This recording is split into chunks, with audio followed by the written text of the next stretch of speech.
और बड़ी जानकारी अब तक पहुंचा दे, दिल्ली में देर रात रामलीला मैदान के पास अतिक्रमण मुक्त पूरे इलाके को किया गया। 32 से ज्यादा बुलडोजर ने अतिक्रमण को हटाया। अतिक्रमण के खिलाफ कार्रवाई करने के बीच हालात थोड़े तनावपूर्ण हुए। मस्जिद के बाहर बड़ी संख्या में लोग नजर आए। इनमें से कुछ लोग नारेबाजी करने लगे, लेकिन अतिक्रमण के खिलाफ कार्रवाई से पहले ही पुलिस ने अपनी तमाम तैयारियां पूरी कर ली थी। आसपास कई लेयर सुरक्षा और मस्जिद की तरफ आने वाले सभी रास्तों को पुलिस ने बंद कर दिया था। इसके बाद पुलिस ने हल्का बल प्रयोग किया। लोगों ने नारेबाजी के साथ साथ पुलिस पर पथराव भी किया। इसके चलते 5 पुलिसकर्मियों को मामूली चोट आई। ज्यादा जानकारी के साथ हमारे संवाददाता प्रोक्ष जुड़ चुके हैं। प्रोक्ष, आप तस्वीरें दिखाएं, वहां पर किस तरह के हालात, और आपने कहा कि कई रोड जो बंद कर दिए गए थे रात को, क्या अब सुचारू रूप से वो शुरू हो चुके हैं? बिल्कुल, देखिए पहले आपको तस्वीरें दिखा देते हैं। ये वही जगह है, ये वही शेड्स है जिनको अवैध रूप से जिन पर अतिक्रमण किया गया था और जिन पर देर रात कार्रवाई की गई एमसीडी की तरफ से। और इसी को लेकर दिल्ली पुलिस की तमाम टीम यहाँ पर मौजूद थी। रैपिड एक्शन फोर्स के जवान यहाँ पर मौजूद थे। सीआरपी यहाँ पर इस समय डिप्लॉय कर दी गई है ताकि जो सिचुएशन है उसको जो कंट्रोल है वो रात को किया जा सके। और सिचुएशन कंट्रोल हुई, थोड़ी देर बाद सिचुएशन को कंट्रोल कर लिया गया था, लेकिन क्योंकि 5 पुलिसकर्मी मामूली तौर पर घायल हुए हैं और अब उनकी चेक किया जा रहा है कि आखिर ऐसे कौन लोग थे, वो 25 से 30 कौन लोग थे जिनकी तरफ से ये पत्थरबाजी की गई थी। तो जो ड्रोन्स कैमरा यहाँ पर लगाए गए थे पूरी स्थिति की नज़र रखने के लिए, उनके जरिए चेक किया जा रहा है। साथ ही साथ जो कैमराज लगे हुए थे, बॉडी कैमराज थे, उनके जरिए फेस जो है पहचानने की कोशिश की जा रही है। अभी देखिए ये डंपर्स अभी भी लगातार ये जो मलबा है इसको हटाने का काम कर रहा है। इन डंपर्स के जरिए, इन मशीनों के जरिए, जो डंपर्स के जरिए इस मलबे को हटाया जा रहा है ताकि जल्दी से जल्दी इस एरिया को क्लीन ऑफ किया जा सके, साफ किया जा सके। हालांकि क्योंकि आपने सवाल किया कि जो लोग हैं उनको आने जाने की फिलहाल अभी भी इजाजत नहीं है, बैरिकेडिंग करके उन सभी को रोक दिया गया और कहा गया है कि आपको इस एरिया के अंदर आने की इजाजत बिल्कुल नहीं है और यही कारण है कि उनको वापस भेजा जा रहा है। अब आपको एक तस्वीर वो दिखाते हैं, वो गली दिखाते हैं जहां से इसकी शुरुआत हुई थी। पहले यहां पर लगभग 150 लोग मौजूद थे, लेकिन जब पुलिस अधिकारी यहां पर पहुंचे थे तो उनकी तरफ से कहा गया कि कोर्ट के ऑर्डर हमारे पास है और उन्हीं ऑर्डर को मानने के लिए तमाम तरीके यहाँ पर आए हैं कार्रवाई करने के लिए। लेकिन वहाँ से कुछ लोग चले जाते हैं, 25 से 30 लोग ऐसे होते हैं जो मौजूद रहते हैं। इसी जगह पर वो लोग मौजूद थे जहाँ पर ये फिलहाल आप बैरिकेडिंग देख पा रहे हैं और उन्हीं को हटाने के निर्देश भी दिए गए थे, लेकिन वहाँ से नहीं हटे और यहीं से उस पत्थर फेंकने की जो कवायद है, जो शुरुआत है, वो यहाँ से होती है। यहाँ से पत्थर जो है वो पुलिसकर्मियों पे फेंके जाते हैं। देखिए गिरी हुई स्कूटियाँ बयां करती है कि रात की वो क्या तस्वीर रही होगी, कैसे पूरी तनावपूर्ण स्थिति थी जब रात को ये कार्रवाई करने के लिए आए तो। और ये देखिए स्कूटी गिरी हुई है अभी भी, और ऐसी ही पूरी लाइनों में अगर आप आगे तक देखेंगे तो ऐसे गिरे हुए व्हीकल्स आपको नजर आएंगे, गिरे हुए जगह जगह पत्थर ही। देखिए ये पत्थर है मोनिका, ये जो पत्थर है ये वही पत्थर है जिनसे पुलिसकर्मियों पर फेंके गए थे और यही कारण है कि फिर आंसू गैस के गोले छोड़े जाते हैं।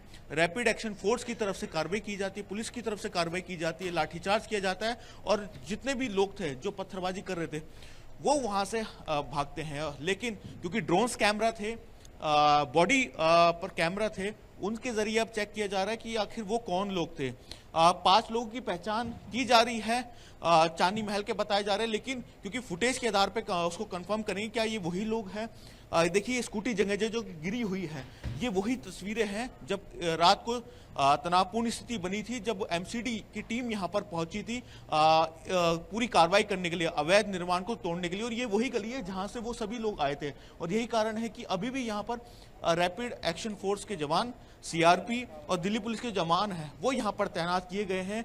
रैपिड एक्शन फोर्स की गाड़ी आपको आगे दिखा पाएंगे कि रैपिड एक्शन फोर्स की गाड़ी भी यहाँ पर लगाई गई है। आंसू गैस उस पर लगे हुए हैं कि अगर आगे स्थिति बनती है तो तुरंत उन पर कार्रवाई की जा सके, उस पर लगाम जो है वो लगाई जा सके। मोनिका, बिल्कुल प्रोक्ष, ये तस्वीरें बयां कर रही हैं कि रात को किस तरह के हालात यहाँ पर बने थे।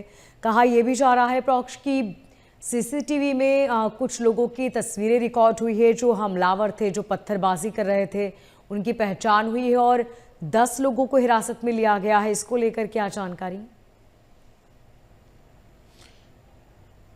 बिल्कुल, देखिए, क्योंकि जब टीम यहाँ पर पहुंची तो अपने साथ ड्रोन्स कैमरा को लेकर आई थी। वीडियो कैमरास भी उन्हीं के पास थे और सीसीटीवी खैर यहाँ पर लगे हुए हैं। तो उन ड्रोन्स कैमरा के जरिए उन चेहरों को पहचानने की शुरुआत हो गई है, क्योंकि एफआईआर दर्ज हो गई है उन लोगों के खिलाफ जिन्होंने पत्थरबाजी की थी। और ऐसा ही यहाँ पर यही कारण है कि उनकी पहचान करने की शुरुआत हो रही है। कुछ लोगों को डिटेन भी किया गया है ताकि चेक किया जा सके कि ये उन्हीं भीड़ के अंदर शामिल है वो लोग थे जिन्होंने पत्थरबाजी की थी। तो ये सारी कार्रवाई शुरू होगी।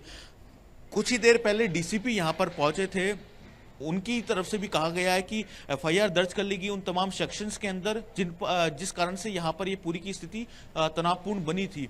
इसके साथ साथ कुछ लोगों की पहचान की गई है, कुछ लोगों को डिटेन भी किया गया। आगे वीडियोस कैमरा और ड्रोन कैमरा की फुटेज के बॉडी कैमरा के फुटेज के अनुसार अब चेक किया जा रहा है कि ये वही लोग हैं जिनकी तरफ से ये पूरी पत्थरबाजी की गई थी। तो इसी को लेकर अब तमाम जो टीम्स है वो अब चेक कर रही है। एफआईआर दर्ज हो गई है, लेकिन ऐसे ही अब पूरी गली के अंदर आगे 3 से 4 रास्ते कट जाते हैं आगे, और उन सभी पर जो है पुलिस की निगाह है, आरएएफ की निगाहें हैं, सीआरपी के जवान यहाँ पर तैनात कर लिए गए हैं ताकि स्थिति को तनावपूर्ण ना बनने दिया जाए। लोगों से यही अपील की गई अपने घरों के अंदर रहे, और साथ ही साथ फ्लैग मार्च भी कुछ देर पहले यहाँ पर निकाला गया था। बिल्कुल ठीक कहा प्रोक्ष आपने। प्रोक्ष, अगर हम ये कहें कि वहां पर यदि पुलिस तमाम इंतजाम के साथ नहीं पहुंचती या इतनी बड़ी संख्या में नहीं पहुंचती तो हालात और ज्यादा खराब हो सकते थे। बिल्कुल, देखिए, तस्वीर कुछ और ही बयां करती है उस केस के अंदर। अगर बड़ी संख्या, लगभग 1000 से ज्यादा पुलिसकर्मी, आप समझिए कि कितनी संख्या होती है, अगर वो वहां पर मौजूद नहीं होते तो तस्वीर कुछ और ही बयां करती, कुछ और ही तस्वीर होती। लेकिन क्योंकि पूरे इंतजाम के साथ यहाँ पर दिल्ली पुलिस आई थी और उसी के कारण समय रहते लोगों को कंट्रोल किया जा सका। और सबसे पहली बात, डीसीपी की तरफ से ये जानकारी दी गई कि जब यहाँ पर पूरी टीम पहुंची थी तो लगभग 150 लोग यहाँ पर मौजूद थे। आप देखिए कितनी संख्या होती है। रात को 1:30 बजे टीम यहाँ पर पहुंची थी तो 150 लोग यहाँ पर मौजूद थे। लेकिन उनको जब बताया गया कि कोर्ट के आदेशों की पालना करने के लिए यहाँ पर आए हैं, कोर्ट की तरफ से आदेश आए हैं, इस कारण से यहाँ पर पहुंचे हैं, तो लोग वहां से हट गए थे। लेकिन उसके बावजूद 25 से 30 लोग ऐसे थे इसी गली के अंदर जो नहीं गए। और जब वहां पर जैसे ही टीम की तरफ से कार्रवाई शुरू की जाती है अवैध निर्माण को तोड़ने की, तो वहां से पत्थर आने शुरू हो जाते हैं और उसके बाद तुरंत उनको हटाने के लिए कार्रवाई शुरू की जाती है। दिल्ली पुलिस के जवान जो आंसू गैस के गोले हैं वो छोड़ते हैं, लाठीचार्ज करते हैं ताकि तमाम तरह की जो स्थिति तनावपूर्ण बनी थी उसको रोका जा सके, उस पर कंट्रोल किया जा सके। और देखिए ये स्कूटियां गिरी हुई है, अभी भी ये पत्थर गिरे हुए हैं, ये छोटे छोटे पत्थर देखिए, ये ऐसे ही अलग अलग थोड़ी थोड़ी दूर पर ये पत्थर है। और इन पत्थरों का कारण भी यही है कि यही पत्थर थे जिनसे हमला किया गया था। तो इसी को लेकर अब ये कार्रवाई की जा रही है दिल्ली पुलिस की तरफ से। एफआईआर दर्ज कर ली गई है तमाम सेक्शंस के अंदर। अब फुटेज के आधार पर उन चेहरों को पहचानने की कोशिश की जा रही है कि किनके द्वारा ये पत्थरबाजी की गई थी। प्रोक्ष, चूंकि आपने बताया कि रास्ता ब्लॉक किया गया था रात को, आम लोग यदि घरों से निकले तो वो कौन से रास्ते हैं जहां पर उन्हें ट्रैफिक मिल सकता है या फिर इन इलाकों में से निकलने से वो बचें? बिल्कुल, देखिए, क्योंकि तमाम बैरिकेड यहाँ पर लगाए गए हैं और उन बैरिकेड के आसपास जो भी लोग आ रहे हैं उनको पहले तो यही कहा जा रहा है कि ये रास्ते बंद हैं और आप कोई दूसरा रास्ता अपना सकते हैं। और इसी के लेकर तमाम दिशा निर्देश दिए गए थे, कल रात से ही जारी कर दिए गए थे कि इस एरिया को कॉर्डन ऑफ कर दिया गया है, यानी किसी को यहाँ आने की इजाज़त नहीं है और सिर्फ पुलिसकर्मी और मीडियाकर्मी ही यहाँ पर आ सकते हैं। यही कारण है कि यहाँ पर कोई भी आम नागरिक आपको आता हुआ नजर नहीं आएगा। हालांकि जो साफ सफाई का काम है वो जरूर किया जा रहा है, टीम आई है, साफ कर रही है। हालांकि इन पत्थरों को अभी नहीं उठाया गया है क्योंकि ये सबूत के तौर पर ये पत्थर सभी भी यहाँ पर पड़े रहेंगे। किसी भी आम नागरिक को यहाँ पर आने की अभी फिलहाल इजाजत नहीं है।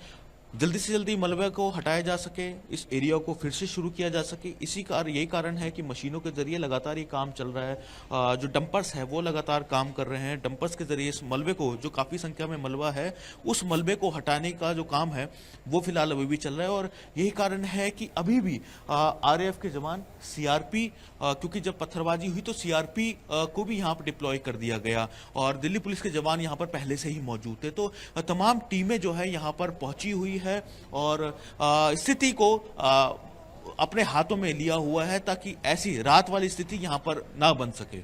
जी, प्रोक्ष मस्जिद के पास एक बारात घर था, कई दुकानें थी। इस बुलडोजर कार्रवाई में क्या क्या टूटा है? देखिए, क्योंकि केस चल रहा था, एमसीडी की तरफ से केस किया गया था और जो बारात घर था उसी बारात घर को तोड़ा गया। जो दवाइयों की दुकान थी वो भी अवैध रूप से उस एरिया को जो पूरी तरीके से अवैध रूप से बनाया गया था, चाहे वो बारात घर था, क्योंकि ये कमर्शियल तौर पर इस्तेमाल हो रहा था। 1 लाख रुपए से ज़्यादा के रेट से इस बारात घर को बुक किया जाता था और यही कारण है कि अवैध रूप से पहले आपने अतिक्रमण किया और उसके बाद उसको आप कमर्शियल तौर पर इस्तेमाल कर रहे हैं, तो इसीलिए इस पर कार्रवाई की गई थी और यही कारण रहा कि इसको ध्वस्त किया गया। और दूसरा, यहाँ पर दवाइयाँ थी और आप इस मलबे की से ही अंदाजा लगा सकते हैं कि कितनी बड़े एरिया के अंदर इस पूरी अतिक्रमण को किया गया था। अवैध रूप से सरकारी जमीन पर ये पूरा अतिक्रमण किया गया था और उसके बाद अब क्योंकि पूरे को तोड़ दिया गया है, पूरे अतिक्रमण को हटा दिया गया है, अब मलबा रह गया है, अब उस मलबे को हटाया जा रहा है